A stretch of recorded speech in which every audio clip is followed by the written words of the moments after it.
কি মর্গে আমার হাজবেন্ড পড়ে রয়েছে রক্তাক্ত অবস্থায়।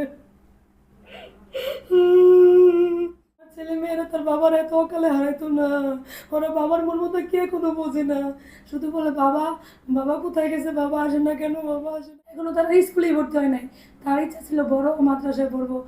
তার ইচ্ছা ছিল বসে যে আমি কোনো আমার যদি বেঁচে থেকে কোনো দিন অভাব হইতো। প্রতিদিন খেলনা তো আসে, খেলনা তো আসে, প্রতিদিন খেলনা কিনে দিত। এখন সেই খেলনা সে গোড়া সবই তো শেষ হয়ে গেল।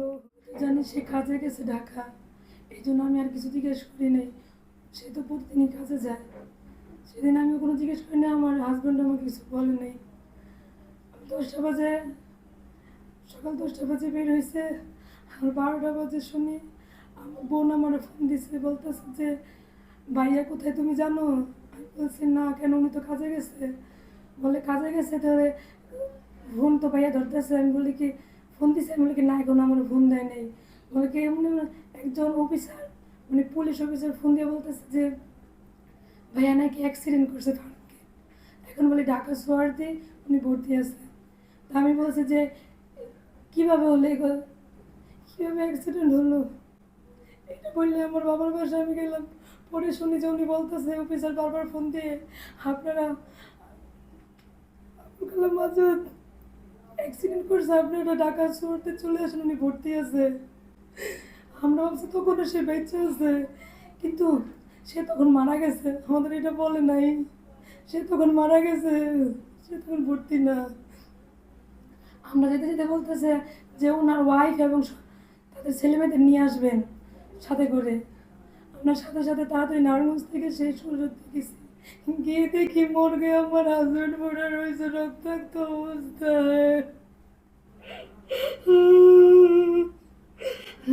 আমি থেকে তো হতভম্ব হয়ে গেছি, এটা অকল্পনীয় লাগে, এটা অকল্পনীয়।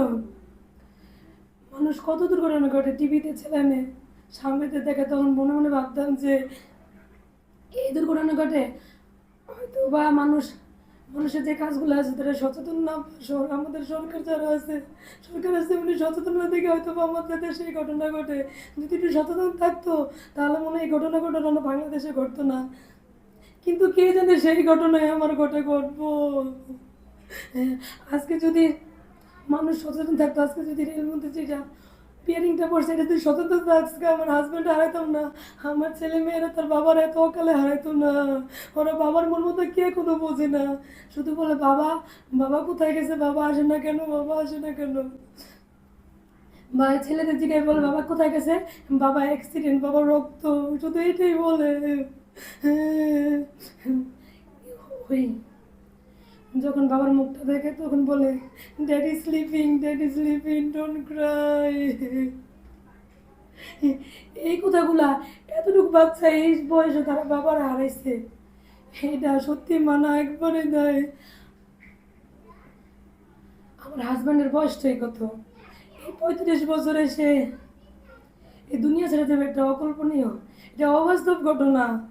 আমাদের সংসার তো সুন্দর ছিল, একটা ছেলে একটা মেয়ে, আমরা কত ভালো চোখে ছিলাম। আমাদের ছায়া শুধু আমার এই হাজব্যান্ডটাই ছিল, আর কেউ না। আমাদের 3 জনের ছায়া ছিল শুধু আমার হাজব্যান্ড, তাদের ছায়ায় আমরা এতদিন বেঁচে আছি। এখন এখন কারে বলবো বাবা ঘুরতে নিয়ে চলো, কিছুক্ষণ পর পরে বাবারে বলো ঘুরতে নিয়ে চলো, আর বাবা বেরিয়ে যায়। কিছুক্ষণ পর পরে বাবা চলো বাইরে চলো, বাবা নিয়ে যায়। এখন বলো কে নিয়ে যাবো, একটু পর পর কে নিয়ে যাইবো, আমার কলিজার খা।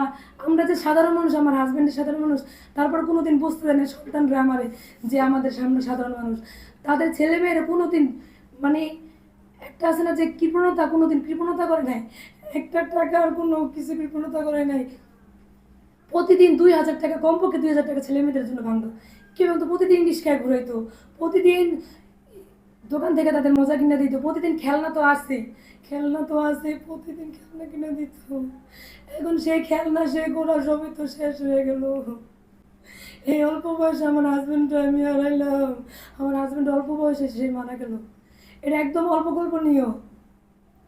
আজ যদি সচেতন থাকতো মানুষ তাহলে আমার হাজব্যান্ড আমি হারাইতাম না। আর সরকারও যদি সচেতনভাবে সব কিছু করতো তাহলে এটা হতো না। আসলে কি, আমি বাংলাদেশে বাস করি, ঠিক আছে, আমি বাংলাদেশটা ঘৃণা করি না, বাংলাদেশের মানুষ না, তারা তারা যদি একটু সচেতন থাকে, আচ্ছা যে দুর্ঘটনা ঘটে এটা যদি একটু সচেতন করে তারা সব কিছু ঠিক করতো, তাহলে আমাদের সচেতন, তাহলে আমাদের দেশটা এমন থাকতো না, আমাদের দেশটা উন্নত হইতো। শুধু একটাই দাবি আমার হাজবেন্ডের, এই তদন্তটা ঠিক মতো করে দেয়। আমার এই ছেলে মেয়ের ড্রাইভারকে নিবে এখন, আমার এই ছেলে মেয়ে আর আমার সব কিছু দায়ভার তাই সে তার বাবা ছিল, তার সে বটগাছের মতো ছায়া দিয়ে রাখতো। এখন কে, এখন কেউ নেই আমাদের জায়গার মধ্যে, এখন কেউ নাই। দুদিন আগেও বলছিল মেয়ের একটু চোখে সমস্যা হয়েছে জন্ম থেকে, বলছিল যে আমার মেয়ের পাসপোর্ট করে আমার মায়ের বিদেশে নিয়ে চিকিৎসা করাবো। এটা বললেই উনি গেছে।